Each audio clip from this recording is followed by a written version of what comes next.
Welcome back to Stooge Dream. I'm your host, the Stooge, and this is another episode of Is It Worth Playing? This time we look at King of Fighters 14. Let me preface this by saying I'm a huge King of Fighters fan. I have been playing King of Fighters since 95, believe was the first one I played. Didn't play 96 or 97. 98 was the one that hooked me, and I've been playing them ever since. Now, King of Fighters 13 was a massive disappointment to the fans. It just didn't play like a King of Fighters game. It kind of felt like just another generic fighter. And look, there's hundreds of them out there, and in this day and age, being a generic fighter just doesn't work. With the Mortal Kombats of the world, 9, 10, Injustice as well, while including that, standing out so much. Street Fighter V, though being controversial, still plays really well and has some great netcode. The reason it was released in an unfinished form was basically Capcom wanted it out for the competitive scene and needed to get it out by a certain date so it could be included in that year's EVO. We'll get more content as it goes along. But Killer Instinct, another game that has absolutely huge following, great competitive scene, great content constantly coming through the different seasons. You've got Blaze Blue, another just fantastic game. The new Tekken looks amazing. So in this day and age, to be a fighter, you really need to either stand out or be special. And King of Fighters 14, it feels like a love letter to King of Fighters. It's awesome as a fan. Now, visually, it's not spectacular. It looks like it could have run on last generation's hardware very, very easily. Like, it looks like a PS3, Xbox 360 game at the end of their life cycle. But that's not really the point. Even though it doesn't look like the best fighter on the market, it doesn't look bad either.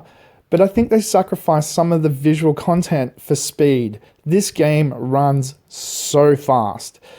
It is just fantastic. It's like King of Fighters 98 on crack.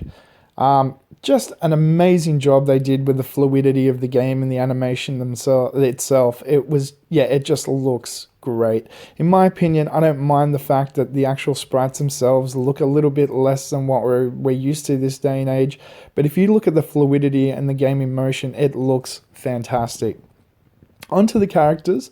There's over 50 characters now, which when you look at something like Street Fighter V that came out with such a limited roster, or even things like Killer Instinct, which, I don't even think they're up to 50 characters now with Season 3, having 50 available characters to play straight off the bat is awesome. Do you know how much content that is? How many different variations you have? This is a 3-on-3 fighter at its core, and you can choose characters from any of the different teams. So, Team Japan, Team Kim, China team, the Fatal Fury team, the Women's Fighting team, the Psycho Soldier team, the Art of Fighting team, so on and so on, including both of the bosses, which is just really cool.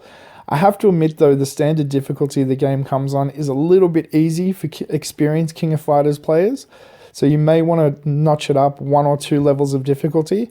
But for people entering the series for a first time, or somebody that hasn't played it for a long time, it's probably a really good starting difficulty level, so you can start learning again how to play the game. Now, speaking of playing the game, the characters' actual moves and so forth all feel extremely familiar. I sat down, grabbed my 3 favorite characters, Iori, Robert, and Benimaru, and everything just felt the way it should. The movesets themselves are really smooth. They are what you expect them to be. Like, down to forward punch with Iori does his lightning across the ground. Down to forward, back to forward, punch does his super. Everything plays the way it should. There's been some tweaks, like Benimaru doesn't have his kick on the ground anymore. But that's not a huge deal. Every other move is still there. Like, there are little tweaks just to balance it out along the way. I noticed that with Terry as well. He doesn't have his rising punch where he jumps diagonally up with the knee and then down with the punch anymore. But it doesn't matter because everything else is there. His his heel kicks there, his jumping across the screen, power fist is there, his fire along the ground's there. So Just little tweaks have been made to make the game fairer, and you will notice that the first time you come up against Geese. Geese is legendary in the King of Fighters series as being one of the hardest, pain in the ass characters to beat, be it a boss or just normal fighting. They've tweaked him a little bit to make it a bit fairer for the people fighting against him, though he still retains a lot of what he had. This game is just really well made. As I said, it feels like a love letter to the people that love King of Fighters. The character models, again, you just need to look past that and play the game a little bit, and you will enjoy the actual looks of it because the fluidity, again, is fantastic. I think SNK have just knocked it out of the park with this by including almost everyone's favorite character, as well as a bunch of new ones, adding in some new features, new linking combos, the new Fury meter thing. There's just little added things that just make this better. And again, the speed, my god, the speed. This is one of the fastest fighters I've played in a long time. It's awesome. You have story mode, you have survival mode, you have training missions, you have online play. Everything you could possibly want in the package is here. And unlike some of the other fighters that have come out recently with 50 playable characters, there's something for everyone, and for really experienced fighting game people like myself, there's lots of different variation there, lots of different characters to learn, lots of different movesets, and a whole bunch of new characters I've never played with before. I definitely give this one a play for fighting game fans.